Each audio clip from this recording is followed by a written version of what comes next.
blowing up too many fucking cutoffs. So it would take forever to whiz her through this, and our electric grinder took a shit yesterday, and I had to replace it. So I was like, hey Caleb, just grab the chop saw. I have another electric grinder. That doesn't matter. I was like, just grab the chop saw. OSHA approved right here. Is that what it is? Hold on. Dude, hold this. And there was no axle nut left to it anyway, right? Oh yeah. This is what I'm talking about.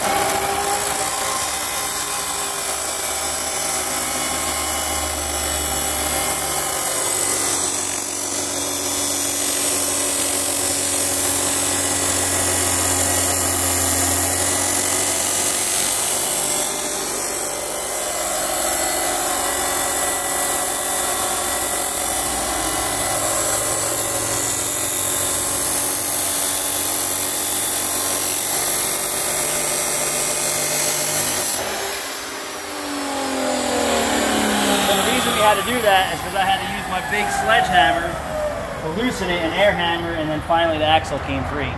But then it was so mushroomed, we choppy so we can get a new axle nut on there. Yeah, baby!